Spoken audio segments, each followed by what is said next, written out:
اور اگر کسی اہلیہ کے ساتھ ایام کا مسئلہ ہے تو وہ کیا احرام میں ہی طواف زیارہ کر سکتے ہیں قربانی سے پہلے ہی؟ ہاں تو کسی کو ایسا خطرہ ہے خاتون کو کہ اس کی ماہواری شروع ہو جائے گی، ہیں تو ابھی 10 دن میں صبح صبح وہ پاک ہے، اور اس کو خطرہ ہے شام تک یا کچھ شروع ہونے کا خطرہ ہے، تو اگر وہ احرام کی حالت میں ہی شوہر کے ساتھ چلی جائے طواف زیارہ کر لے تو بہتر ہے یہ اس کے لیے۔ تو 10 کا طواف زیارہ کا 10 کو تاریخ کو شروع ہوتا ہے، فجر سے پہلے نہیں کر سکتے، 10 تاریخ کی عید کے فجر بعد ہی اس کا وقت شروع ہوتا ہے۔ تو اگر کوئی جا کے جلدی کر لے تو کوئی حرج نہیں ہے، البتہ 10 تاریخ کو یہ کرنا، طواف زیارہ کا وقت 10 سے شروع ہوتا ہے، 12 کی ظہر سے پہلے کر لینا چاہیے۔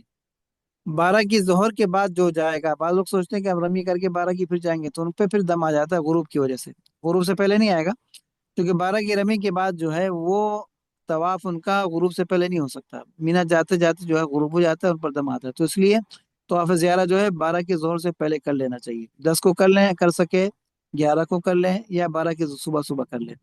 اور طواف زیارہ دن میں بھی کر سکتے ہیں، اور اگر رات میں جا کے کریں تب بھی کوئی حرج نہیں ہے، خصوصاً جن کے ساتھ ضعیف لوگ ہیں، خواتین ہیں، تو رات میں جا کے کر لیں، رات میں طواف زیارہ زیادہ آرام سے ہوتا ہے، دن میں رش زیادہ ہوتا ہے، یعنی درمیانی رات ہوتی 10 11 کی، اس میں کم ہوتا ہے رش۔ جی، وہ سب اسی سے کیونکہ آپ نے بتا دیا تو سوال ایک اور آیا ہوا ہے کہ اگر ہم کیونکہ جا رہے ہیں وہاں پہ طواف زیارہ کرنے اور صحیح کرنے کے بعد اگر ہم ایک نفلی طواف کر لیں اور پھر طواف وداع نہ کر سکیں تو کیا ہمارا یہ حج ہو جائے گا؟ آپ نے طواف زیارہ بھی کر لیا، سعی بھی کر لی، تو آپ ایک نفلی طواف کر لیں تو نفلی طواف جو ہے وہ ودا بن جاتا ہے، اگر آخر میں کوئی ودا نہ کر سکے تو یہ نفلی طواف ودا بن جاتا ہے، پھر دم نہیں آتا اس پر۔ ٹھیک ٹھیک ٹھیک جی، مصعب صاحب، ایک سوال یہ کہ حج بدل کے اندر قربانی کس کے نام کی ہوگی؟ اس کی تفصیل تھوڑا بتا دیں اور نیت حج کیا؟ بدل میں جو ہے، جو حج بدل جو حج کرتا ہے، حج کسی اور کی طرف سے ہوتا ہے، جس کی طرف سے اس کے نام سے کر رہا ہے وہ حج اس کے نام سے کرے گا، عمرہ اس کے نام سے ہوگا، البتہ یہ جو قربانی کرے گا قربانی اس کو اپنے نام سے کرنا پڑے گی، تو حج بدل میں قربانی اس کی طرف سے نہیں ہوتی مرحوم کی طرف سے یا جس کی طرف سے آپ حج کر رہے ہیں، بلکہ قربانی آپ اپنے نام سے کرنا لازم ہوتا ہے، تو یہ اچھا حج بدل کا نظام ہے۔ جی، اچھا مصعب، ایک سوال یہ ہے کہ حج بدل میں اپنی پھوپھی کی طرف سے کرنا چاہ رہا ہوں، جدہ کا رہنے والا ہوں، اور پھوپھی انڈیا میں رہتی تھیں، انتقال ہو گیا، نہ انہوں نے وصیت کی نہ انہوں نے کہا، لیکن ان پہ حج فرض تھا، تو کیا میں حج کر سکتا ہوں ان کے لیے حج بدل؟ ہاں، آپ جب اپنے خرچے سے کر رہے ہیں تو پھر کوئی مسئلہ نہیں، اصل میں فرض حج جو ہو اور انہیں نے وصیت کی ہو تو پھر وہاں ان کے وطن سے کرنا پڑتا ہے بدل جو ہے، لیکن آپ اپنے خرچے سے کر رہے ہیں تو آپ یہاں سے کر سکتے ہیں، اس میں کوئی حرج نہیں۔ تو وہ ان کا فرض حج ادا ہو جائے گا مصعب، یہ نفلی ان کا ثواب کی وہ نیت سے؟ وہ امید ہے، یہ تو ان کی طرف سے کر رہے ہیں، باقی جی اللہ سے امید کی جاتی ہے، جی باقی اللہ کے حوالے ہے۔ جی جی، اولاد اگر کر دے تو امید ہوتی ہے کہ ان کی طرف سے ادا ہو جائے، اولاد اگر کر دے خصوصاً۔ اچھا مصعب، یہ ایک سوال یہ تھا کہ یہ جب ہم نے کنکری مال لی، بال منڈوا لیے، تو ایسی صورت میں کہ ہم داڑھی کو کچھ کم کر سکتے ہیں یا شیو کر سب لکھا تو لکھا شیو بھی کر سکتے ہیں کیا؟ اصل میں جب آپ نے حلق اور قصر کر لیا، سر کے بال مڑا دیے، اب احرام کی پابندیاں تو ختم ہو گئی، لیکن مسئلہ یہ ہے کہ آپ جس مقام پر ہیں یہ مقدس مقام ہے، اب اگر ایک مٹھی کے بعد بال کاٹتے ہیں، آپ کی داڑھی لمبی ہے، ایک مٹھی سے زیادہ ہے تو وہ تو چلیں، اس کی گنجائش ہے، وہ تو کاٹ سکتے ہیں، لیکن آپ ایک مٹھی کے اندر کاٹیں یا شیو کریں داڑھی کو تو وہ تو بہت بڑا گناہ ہے۔ ایک تو یہ ہے کہ حج کے بعد جو لوگ اپنی داڑھی کو کاٹتے ہیں اور شیو کرتے ہیں تو اس یہ نشانی ہوتی ہے، علامت کہ ان کا حج مردود ہو گیا، قبول نہیں ہوا اللہ کے یہاں، انہی نے حج کے بعد حلال ہونے کے بعد اپنی ابتدا گناہ سے کی، تو یہ گناہ، یہ حلق شیو کرنا یہ اس بات کی علامت ہے کہ آپ نے اپنا پیسہ، اپنی محنت، اپنا سب ضائع کر دیا ہے، اپنے آپ کو اتنے محنت کر کے سب کر کے، وہ تو عرفات میں انسان جاتا ہے اللہ سے توبہ کر کے آتا ہے وہاں، کہ وہاں انسان حج میں طے کر کے آتا ہے کہ اب میری باقی زندگی اللہ تیرے حکموں کے تابع ہوگی، اور یہ وہاں مقدس مقامات میں بھی شیو کر رہا ہے، ایک وہاں جہاں کی ایک نیکی 1 لاکھ کے برابر ہے، تو ایک گناہ لاکھ تو نہیں ہوتا، لیکن ایک گناہ وہاں کا 1 لاکھ گناہ سے بڑا ہوتا ہے، وہاں کا ایک گناہ 1 لاکھ گناہ سے بھی بھاری ہوتا ہے، جو شیو کر رہا ہے اس کو ایک تو یہ ہے کہ ہر بال پہ گناہ لکھا جا رہا ہے، اور پھر مقدس مقام کی وجہ سے ایک گناہ چھوٹا نہیں، بہت بڑا گناہ لکھا جا رہا ہے اس پر، تو اپنے حج کو بھی آپ نے خراب کیا، بڑا گناہ بھی کیا، اور کتنے بڑے بڑے گناہ آپ نے کما لیے وہاں خالی شیو کرنے کی وجہ سے۔ ٹھیک جی مصعب جی مصعب، ایک سوال یہ تھا کہ طواف زیارہ کی وجہ سے اگر ہم رات کو کرتے ہیں تو منا میں وقوف رہ جائے گا رات کا، تو ایسی صورت میں کوئی دم تو نہیں آئے گا؟ نہیں، کوئی دم، جو طواف فرض ہے اگر آپ طواف کی وجہ سے گئے اس میں دیر ہو گئی تو اس میں کوئی دم نہیں آتا۔ اور مصعب اسی سے ریلیٹڈ سوال ہے تو پوچھ رہا ہوں، میں پوچھا تو نہیں ہے کہ جو لوگ مزدلفہ میں کیمپ میں رہ رہے ہیں وہ اپنا وقوف منا کیا کریں اس کے لیے؟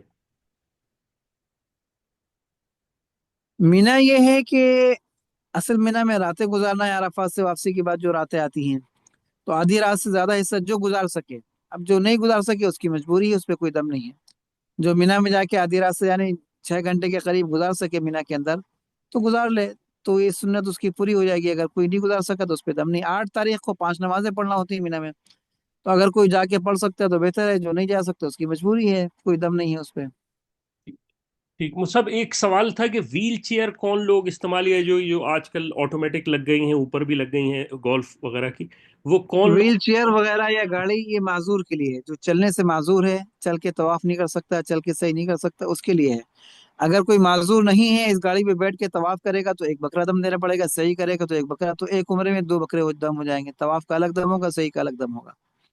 تو جو معذور ہے، چل نہیں سکتا، وہ اس پہ بیٹھ کے کر سکتا ہے۔ کبھی ایسا ہوتا ہے کہ انسان خود معذور نہیں ہے، اس کے ساتھ اس کی والدہ ہیں وہ معذور ہیں، تو اس میں اگر آپ ویل چیئر پہ کرا رہے ہیں دھکا دینے والے نارمل ویل چیئر پہ تو مسئلہ نہیں ہے، آپ دھکا دے کے آپ اپنا کریں وہ اپنا کریں، دونوں اپنی نیت کر لیں، ہو جاتے ہیں۔ لیکن یہ جو گاڑی ہے اس پہ بیٹھیں گے تو آپ پہلے اپنا طواف کر لیں، پھر ان کو بیٹھا کے کرائیں تب چلے گا۔ لیکن آپ ان کے ساتھ بیٹھ کے طواف کریں گے تو دم دینا پڑ جائے گا بکرا۔ یعنی آپ طواف کر لیں پھر گاڑی میں بیٹھ کے خالی ان کو طواف کرائیں، آپ وہ طواف نہ کریں۔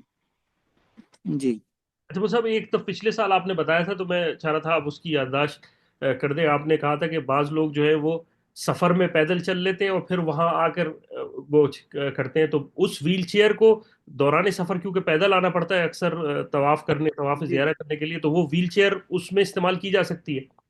جی ہاں، وہی ہم نے کہا بھائی بعض لوگ یہ کرتے ہیں کہ ان کو مینا سے یہاں آنا ہے، ان کے ساتھ والد ہیں، والدہ ہیں، کوئی ہیں جو ویل چیئر والے ہیں، تو بےچارے وہاں سے ان کو پیدل چلا کے لاتے پھر حرم میں گاڑی میں بیٹھاتے، بھائی وہاں سے ان کو ویل چیئر پہ لے کے آؤ حرم تک، تاکہ حرم میں پیدل چل سکے، لیکن راستے میں چلا چلا کے تھکا دیا ہے اور پھر وہاں جو ہے حرم میں بیٹھ کے گاڑی پہ کر رہے ہیں، تو یہ ترتیب صحیح نہیں ہے۔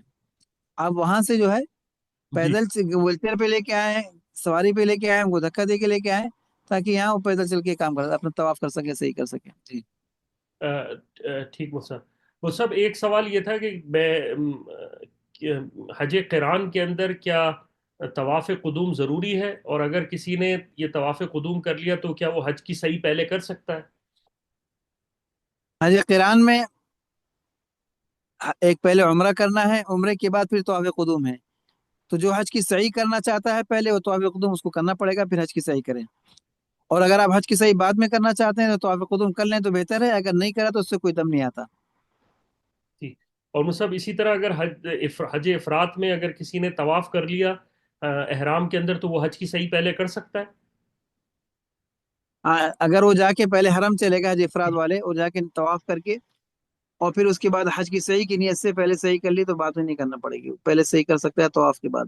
اصل میں یہ سوال اس وجہ سے تھا کہ مستورات نے لکھا تھا، وہ تو ہم مستورات کا سیشن الگ ہی لکھیں گے، لیکن ان کا سوال تھا کہ میں جو ہے یہ ایام کا خطرہ ہے تو میں پہلے اپنے ہسبینڈ کے ساتھ ایک طواف کے ساتھ صحیح کر لوں حج؟ نہیں دیکھیے، ایام کا خطرہ ہے تو صحیح، چونکہ حج کا طواف پہلے نہیں ہو سکتا، صحیح تو ہو سکتی ہے، جی اور صحیح تو صحیح پہ تو ایام سے فرق نہیں پڑتا، مشکل سارا طواف زیارت کا مسئلہ ہوتا ہے، طواف زیارت تو پہلے ہو ہی نہیں سکتا، جی تو ایام کی وجہ سے صحیح پہلے کرنا اس کا کوئی فائدہ خاص نہیں ہے۔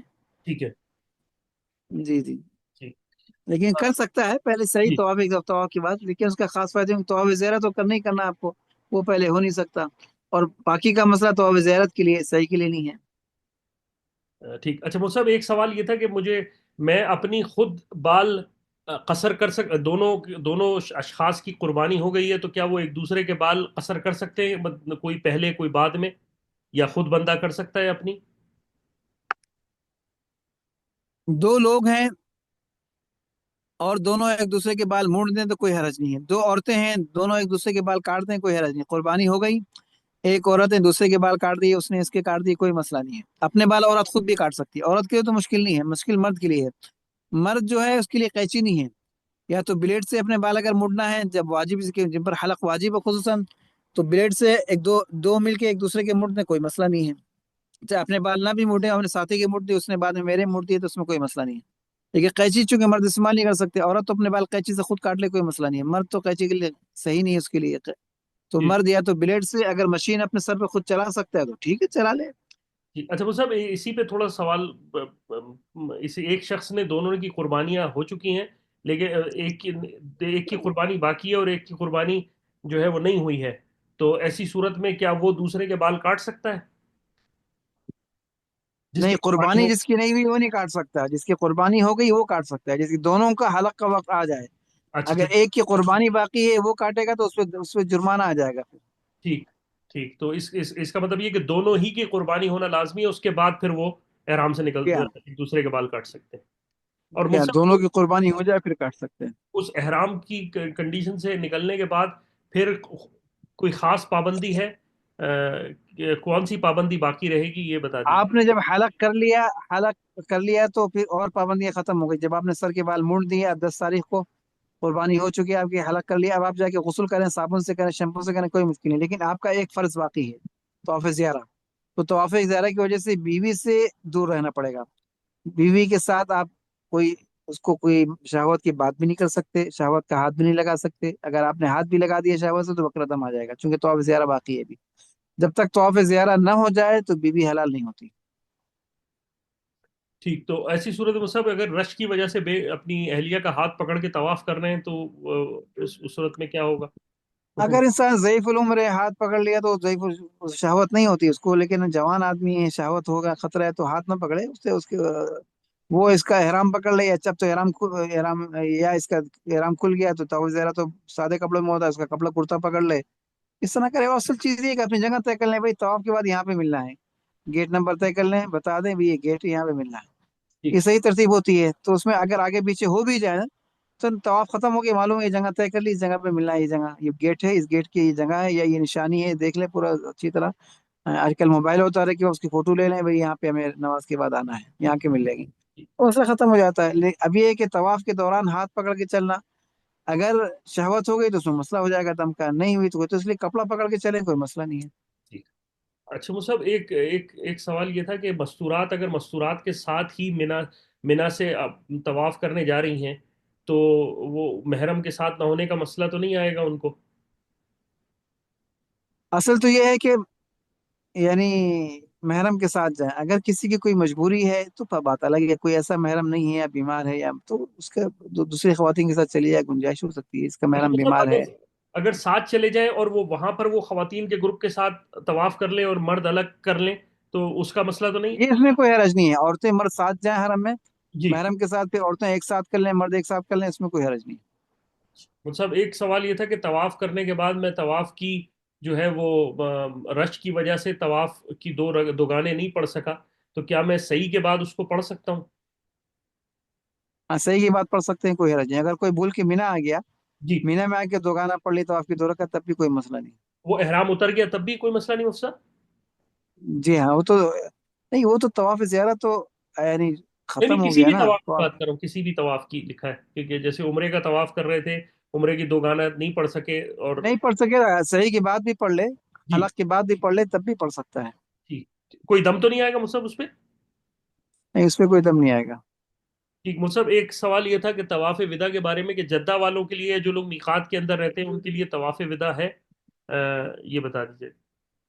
جدے والوں کے لیے وداعی طواف افضل ہے، مستحب سنت ہے، کر لیں تو بہتر ہے. جو میقات کے اندر رہتے ہیں ان کے لیے واجب نہیں ہوتا. جو میقات کے باہر ہے ان کے لیے واجب ہے، یہ بغیر کرے جائیں گے تو ان کو دم آئے گا. چاہے ان کو مدینے جانا ہو یا طائف جانا ہو تو آپ ودا کر کے جانا پڑے گا جو میقات کے باہر ہے. جدے والے میقات کے اندر ہے تو ان کے لیے کوئی مشکل نہیں ہے، بغیر وداعی طواف کے جا سکتے ہیں. ٹھیک. مصعب ایک سوال یہ تھا کہ 12 کی کنکری مارنے کے بعد واپس آئے تو اگر سورج غروب ہو جائے تو اگلے دن کی کنکری کیا واجب ہو جائے گی 13 کی؟ اور وہ سورج غروب ہونے سے واجب نہیں ہوتی. سورج غروب ہونے کے بعد بہتر یہ ہوتا ہے کہ 13 کر کے جائے. اگر کوئی 12 بجے سے پہلے بھی نکل جائے مینا سے تو اس پہ واجب نہیں ہوگی اگلی رمی. صبح صادق سے پہلے پہلے واجب نہیں ہوتی. اچھا ٹھیک. ٹھیک مصعب. اچھا مصعب چلیں یہ ٹھیک ہے، انشاءاللہ آگے پھر اگلی نشست میں کر لیتے تو ہیں. اگلی نشست کب کر لیں آپ کا؟ اگلی نشست آئندہ انشاءاللہ. ہفتے کو، آئندہ ہفتے کو انشاءاللہ جو ٹھیک ہے، تو باقی سوال انشاءاللہ اگلے اگلے ہفتے کے لیے انشاءاللہ رکھ لیتے ہیں.